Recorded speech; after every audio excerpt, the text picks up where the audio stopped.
আজি আমাৰ অসমৰ ভাৰতীয় জনতা পাৰ্টি চৰকাৰৰ বহুকেইজন নেতা আৰু লোকসভা সাংসদ প্ৰাৰ্থী তপন গগৈ ডাঙৰীয়াই আমগুৰি সমষ্টিত নিৰ্বাচনী প্ৰচাৰ কৰিব বুলি মই গম পাইছোঁ।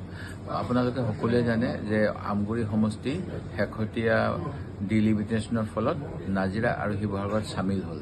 কিন্তু এই আমগুৰি সমষ্টিটো কিমান এটা গুৰুত্বপূৰ্ণ সমষ্টি আছিল এই কথা আমগুৰিবাসী ৰাইজে নিশ্চয় মৰ্মে মৰ্মে উপলব্ধি কৰে।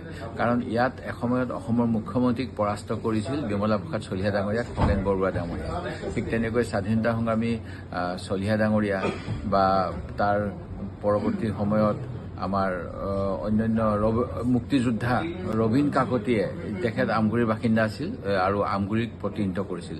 ঠিক তেনেকৈ অঞ্জন দত্ত, প্ৰদীপ হাজৰিকা এই সকলোৱে আমগুৰি সমষ্টিটোক প্ৰতিনিধিত্ব কৰিছিল আৰু অসমৰ চৰকাৰত তেওঁলোক সকলোৱে এটা গুৰুত্বপূৰ্ণ নিৰ্ণায়ক ভূমিকা লৈছিল।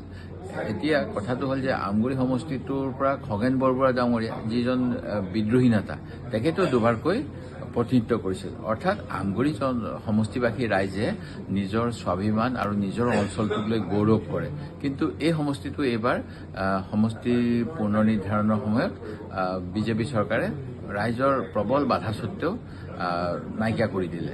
বৰ্তমানৰ শাসনচিষ্টা চৰকাৰে কি আশা কৰি ইয়াৰ ভোট ল'বলৈ আহিছে এইটো মোৰ প্ৰশ্ন। একমাত্ৰ অৰুণোদয় বা ৰেচন কাৰ্ড এইবিলাকতো চৰকাৰে দিবলগীয়া বস্তু আঁচনিও নহয়।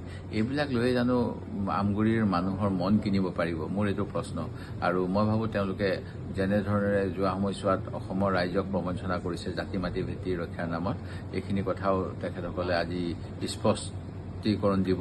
আৰু আমগুৰিত যিটো সৌৰ বিদ্যুৎ প্ৰকল্প হ'ল, পূৰ্বতে এটা অন্য প্ৰকল্প হোৱাৰ কথা আছিল। এতিয়া সৌৰ প্ৰকল্প হোৱাৰ পিছত কিন্তু সেই অঞ্চলৰ বিশেষ একো উন্নয়ন হোৱা নাই। না তাত পাৱাৰ শ্বেডিং কমিছে, না অঞ্চলটোৰ বাট পথ উন্নয়ন হৈছে, না তাৰ ফলত ক্ষতিগ্ৰস্ত হোৱা লোকসকলে পুনৰ সংস্থাপন অথবা তেওঁলোকৰ মাটিৰ ক্ষতি পাইছে। সেই গতিকে এই প্ৰশ্নবিলাকো নিশ্চয় ৰাইজৰ মনত বিজেপি চৰকাৰখনে আমগুৰিৰ বাবে কিমান কি কৰিছে এই প্ৰশ্নখিনি তুলিব।